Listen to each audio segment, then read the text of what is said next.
नमस्कार. घरोघरी मातीच्या चुलीमध्ये आज आपण पाहत आहोत. जानकीला ते क्षण आठवत असतात ज्या क्षणी आजी तिला बोललेली असतात की तू अनाथ आहे आणि तुझ्या माहेरचं लग्नाला कसं कोण येईल. तुझ्या लग्नातही त्या गुरुजींनी तुझं कन्यादान केलं होतं. कन्यादान करायलाही अक्षरशः तुझ्या माहेरचं कोणी नव्हतं. ते सगळं आठवून आठवून तिला खूप वाईट वाटत असतं. आपण अनाथ आहोत ह्या गोष्टीचंही तिला वाईट वाटत असतं. त्या क्षणांमध्ये ती सारखे डुबलेली असते आणि तिला ते क्षण आठवत असतात. तिला वाईटही वाटत असतं की आपल्या माहेरचं कोणीच नाही, आपण अनाथ आहेत.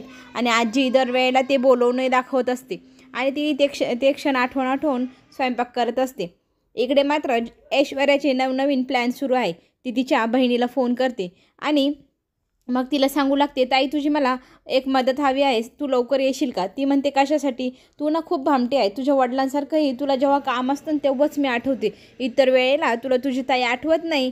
असं तिला ती बोलत असते. दोघीजणी भांडत असतात आणि मग ऐश्वर्या म्हणते, बस झालं ग, मग माझे बाबाही तुझी काही मदत असल्यावर कशी करतात. आता ना माझं काम ऐक तू पहिले.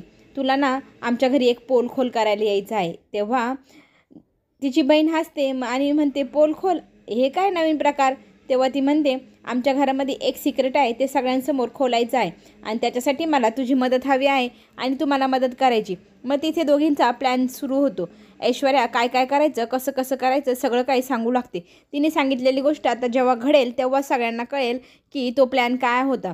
ऐश्वर्याने पूर्ण प्लॅन तिच्या बहिणीला समजावून सांगितलेला आहे आणि ती म्हणते, ठीक आहे बाई, तू जसं म्हणशील तसं मी करते, लवकरच येते मी, असं ऐश्वर्याला तिची बहीण म्हणते. आणि मग दोघींमध्ये परत प्लॅन शिजू लागतो. कसं कसं करायचं, प्लॅन पुढचा काय असेल आणि सगळं काही डिटेल ते एकमेकींना सांगू लागतात.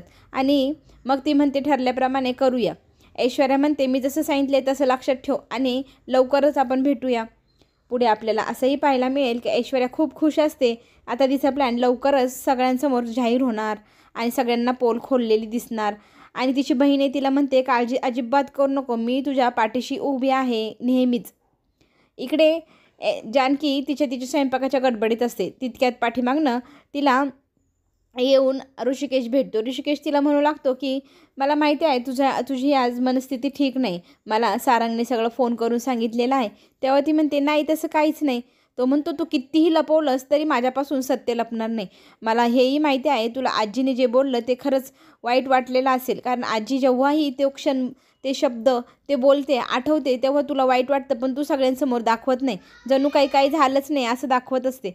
पण जानकी म्हणत असते, जाऊ दे, आजींना सवय आहे. इतकी वर्ष झाली माझ्या लग्नाला, पण आजही आजी विसरत नाही आणि मलाही विसरू देत नाही की मी अनाथ आहे. मला असं वाटतं माझं एवढं मोठं कुटुंब आहे, पण आजी अधूनमधून जाणीव करून देतच असतात की मी अनाथ आहे अनाथ आहे. मला ह्या गोष्टीचं थोडंसं कधी कधी वाईटही वाटतं, पण मग मी विचार करते, जाऊ दे, आजींना सवय आहे, आजींचं एवढं मनावर घ्यायचं नाही, असंही माझ्या मनाला मी समजावून सांगत असते. मात्र तुम्ही अजिबात टेन्शन घेऊ नका माझं. तेव्हा तो म्हणतो, मला ना देवदूत बनून देवाने तुझ्याकडे पाठवलं आहे. तुला अधनंमधनं सरप्राईज द्यायचे, गिफ्ट द्यायचे, तुझं हवं नको ते सगळं पाहायचं. देवाने मला तुझ्यासाठीच बनवलं आणि तुझ्यासाठीच पाठवलेलं आहे. मी तुझ्या पाठीशी कायम खंबीरपणे उभं राहील. स्वतःला कधीही अनाथ समजू नको. आणि असं काय म्हणते, तुला आठवत नाही का अनाथ आश्रमातल्या तुझ्या मैत्रिणी, तुझे सांभाळणारे ते तुझे माहेरचेच माणसं झाले ना. तेव्हा ती म्हणते, अरे हो, मला आत्ता आठवलं, मधुभाऊ आले सोडले तर आता सध्या कोणीच माझ्या कॉन्टॅक्टमध्ये नाही. तेव्हा तो तिला आठवण करून देतो, ती तुझी मैत्रीण की बहीण. मग ती म्हणते, अरे च्या, हो, मी इतकी महत्त्वाची गोष्ट कशी विसरली. माझे एवढे माहेरचे माणसं असतानाही मी माझ्या मनाला वाईट वाटत होतं की माझ्या माहेरचं कोणीच नाही. आत्ता मी तिला फोन करते आणि सांगते. तेव्हा तो म्हणतो, अशाही गोष्टी लक्षात ठेव की तुझ्या पाठीशी तुझ्या बरोबर खूप लोक आहे, स्वतःला अनाथ कधीच समजू नको. आणि ती म्हणते, हो, मी ना माझ्या माहेरच्या लोकांना आत्ता आमंत्रण देते. असं म्हणत ती जाते आणि फोन करते तो डायरेक्ट सायलीला. सायली तिची अनाथ आश्रमातली मैत्रीण, बहीण. ती म्हणते, खरं तर मी तुला आमंत्रण द्यायला फोन केला आहे. आमंत्रण ज्या गोष्टीचं आहे त्या गोष्टीला ऐकल्यानंतर मात्र तू खूप हसशील. मग ती म्हणते, अगं सांग ना कसलं आमंत्रण आहे, मलाही उत्सुकता आहे ते जाणून घेण्याची. तेव्हा तिकडनं ती सांगते की ओवीला आमचं लग्न बघायचं आहे. तिने हट्ट केला आजी आजोबांजवळ. मग काय, आता ते लग्न ठरलं आहे आणि लग्नाचं आमंत्रण देत आहे. ती हसत असते की माझी मुलगी खूप हट्टी आहे. तिची आजी आजोबा तिचे सगळे हट्ट पुरवत असतात. ती म्हणे की मी माझ्या लग्नाला नव्हते, मग आता माझं लग्न पुन्हा करायचं, तिला आमंत्रण द्यायचं. तेव्हा तुम्ही सगळ्यांनी नक्की, हा, माझ्या माहेरचं माणूस कोणीच नाही, तूच एक आहे जी माझ्या माहेरची आहेस. म्हणून मी तुला हक्काने सांगते. आणि सुभेदार परिवाराला, पूर्ण परिवाराला माझ्याकडनं तू आमंत्रण सांग माझं. आणि रीतसर पत्रिका तर पाठवणारच आहे. आणि आमंत्रण मिळाल्यानंतर अर्जुन भाऊजींलाही घेऊन या. सगळेजण तुम्ही नक्की या. माझ्या माहेरची माणसं म्हणून फक्त तुम्हीच आहात, आणि तुम्ही आले तर मलाही बरं वाटेल, असं ती सांगत असते. आणि तिच्या डोळ्यात पाणीही येत असतं. तेव्हा सायली तिला म्हणते, अजिबात काळजी करू नको, रडूही नको, आणि वाट पाहाय, मी नक्कीच येते. मी आल्यानंतर आपण खूप धम्माल करूया तुझ्या लग्नाची. आणि परत एकदा सांगते, रडू नको, इमोशनल अजिबात होऊ नको. तू माझ्यासाठी आणि मी तुझ्यासाठी कायमच हजर असणार आहे, हे मलाही माहिती आहे. आणि तूही लक्षात ठेव, तुझ्या माहेरची माणूस म्हणून मी तुझे तिकडे नक्की येईल आणि तुझ्या लग्नाचं सगळ्या गोष्टींमध्ये हिरारीने भागही घेईल. आपण एकमेकींसाठी ह्या जगात आहे हे मात्र विसरायचं नाही. आणि ती म्हणते, हो मी कधीच विसरणार नाही. म्हणून मला सगळ्यात पहिले आठवण तुझीच आली, मी तुलाच फोन केला ना. मग सायली तिला इमोशनल होऊन बोलत असते. आणि दोघीजणी एकमेकींना आधार देत असतात. आपल्या दोघींना एकमेकींशिवाय कोणी आहे का गं, असंही म्हणत असतात. पण मी तुझ्या लग्नाला नक्की येईल. आणि तीही पुन्हा आठवण करून देते, पूर्ण सुभेदार फॅमिलीला सोबत घेऊन यायचं म्हणजे यायचं. आणि माझ्या लग्नाच्या सगळ्या विधी तूच पूर्ण करायच्या, असाही हट्ट जानकी सायलीकडे करू लागते. इकडे मात्र ऐश्वर्या फार खुश आहे. आणि आजी तिला विचारत असते, पुढचं काय, कुठपर्यंत आलं, आणि आपला खेळ कुठपर्यंत रंगत आला आहे तेही सांग. तेव्हा ऐश्वर्या सांगते, सगळं प्लॅनिंग झालेलं आहे आजी. उद्या मेहंदी आहे, पण मेहंदीच्या रंगाच्या ऐवजी आणखीच दुसरी गोष्ट रंगणार आहे, आणि ती पाहायला खूपच मजा येईल.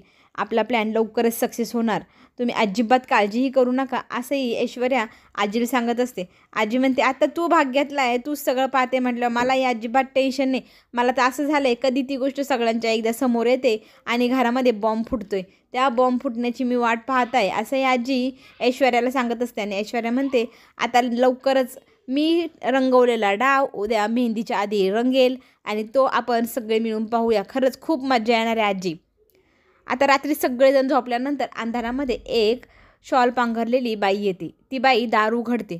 दार उघडल्यानंतर ती आतमध्ये जाते. आत गेल्यानंतर ती सगळ्यात पहिले नानांच्या खोलीकडे धाव घेते. त्या खोलीमध्ये ती आतमध्ये गेल्यानंतर नाना नाना अशी हाक मारते. आणि नाना उठतात.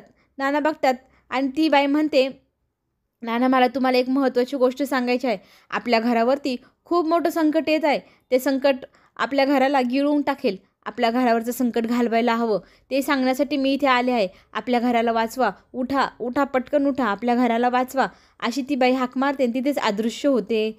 आणि ती बाई पार्वती पार्वती असते. आता नानासाहेब हाका मारतात, पार्वती थांब, पार्वती पार्वती. तितक्यात सुमित्रा उठते आणि म्हणते, अहो काय झालं, पार्वतीताईचं नाव का घेत आहेत तुम्ही, काही झालं आहे का, तुम्हाला ना स्वप्न पडलं असेल, तुम्हाला भास होत आहेत का, काय झालं सांगा ना. तेव्हा मात्र नाना म्हणतात, पार्वती तिकडे तिकडे.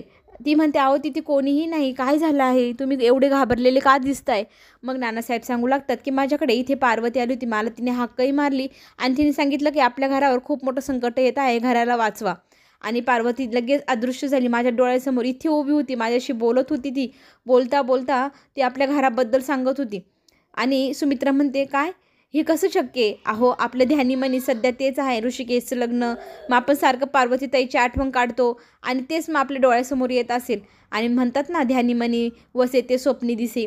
पण नानासाहेब म्हणतात, नाही ते स्वप्न नव्हतं, पार्वतीच होती. पार्वती मला काही इशारा द्यायला आली होती का, मग तिने एवढीच गोष्ट का बरं सांगितली घराबद्दल, पुढचंही काहीतरी सांगायचं ना. लगेच अदृश्य झाली. सकाळी सकाळी सारंग ऋषिकेश दादाला उठवायला जातो. त्याला तो हाका मारतो, दादा लवकर उठ, आपला आज मेहंदीचा कार्यक्रम आहे.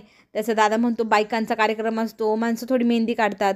तेव्हा तो म्हणतो, नाही नाही नाही, आपण मेहंदी काढायची म्हणजे काढायची, हातभर काढायची.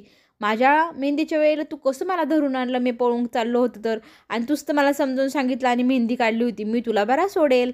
नाही रे बाबा, आपल्याला मेहंदी काढायची, तुझ्या हातावरती हातभर मी काढणार आहे, असंही सारंग बोलत असतो. आणि बोलता बोलता सारंग इमोशनल होतो आणि म्हणतो, दादा आपण एवढं सगळेजण एन्जॉय करतो आहे, मला एकाच गोष्टीची खंत वाटते. मग दादा त्याला विचारतो, काय, आपल्यासोबत आत्ता जर इथे सौमित्र दादा जर असला तर किती मज्जा आली असती.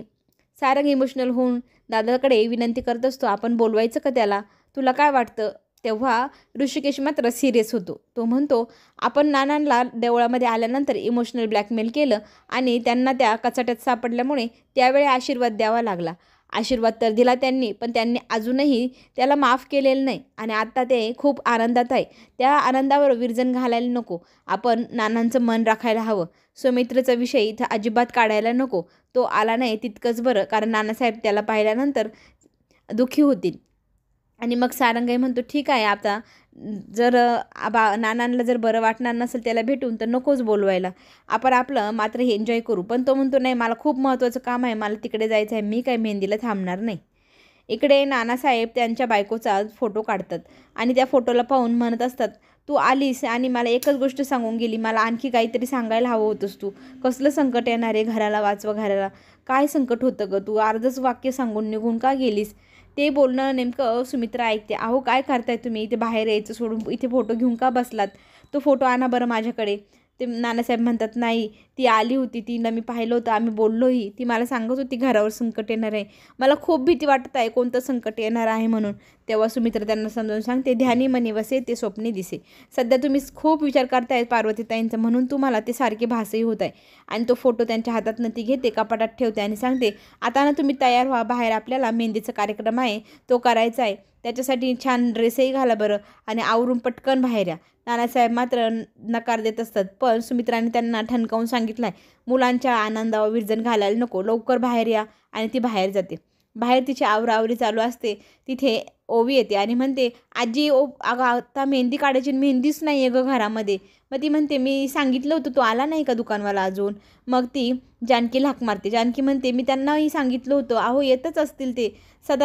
सदाला आवाज देते. सदा म्हणतो, काय झालं, अरे मेहंदीचं अजून कसं आलं नाही पॅकेट वगैरे, बघ बरं.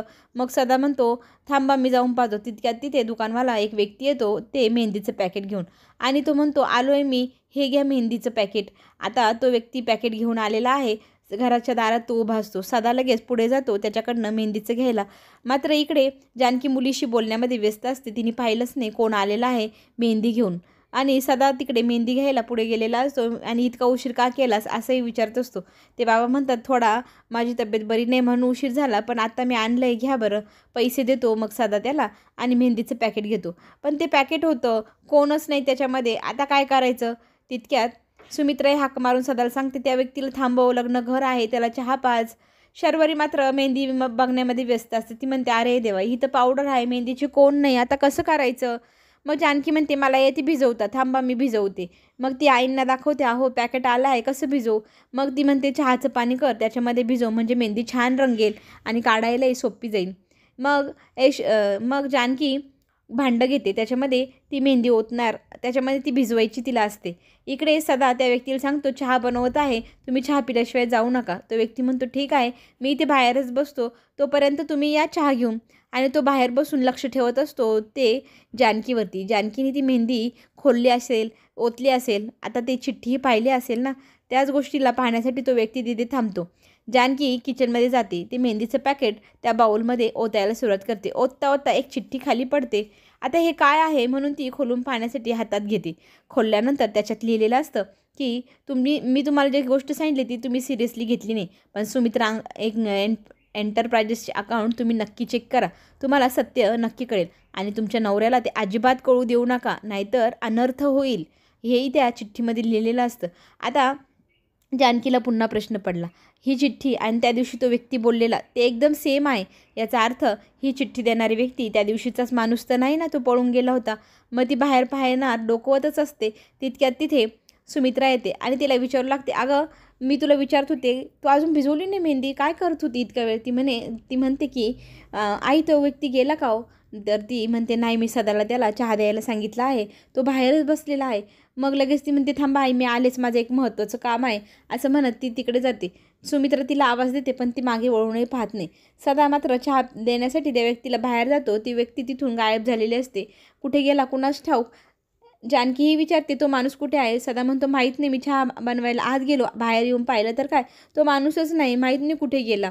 मग जानकी मात्र इकडे तिकडे शोधण्याचा प्रयत्न करते. तिला झाडांच्या आडोशाला तो माणूस उभा दिसतो आणि जानकीने हाक मारल्या तो व्यक्ती पळायला सुरुवात करतो. पळता पळता तो एकदम दूर निघून जातो. त्याला शोधण्यासाठी मात्र जानकी गेटपर्यंत गेलेली असते. बाहेर डोकावूनही पाहत असते आणि रस्त्यावरतीही पाहते. तो व्यक्ती कुठेच तिला दिसत नाही. ती इकडे तिकडे कावरी बावरी शोधू लागते, पण दिसतच नाही. पुढे आपल्याला असंही इंटरेस्टिंग पाहायला मिळणार आहे की ऐश्वर्याचा पुढचा प्लॅन. ती तिच्या बहिणीला सांगते की तुम्ही ऋषिकेशला फोन करायचा आणि ठरल्याप्रमाणे पुढचे वाक्य ती बोलायला सुरुवात करते. लवकरच तुमचा घात होणार आहे, तुम्ही सावध व्हा. तेव्हा ऋषिकेश म्हणतो, तुम्ही कोण बोलत आहे आणि असं का बोलत आहे, कुणाबद्दल बोलताय?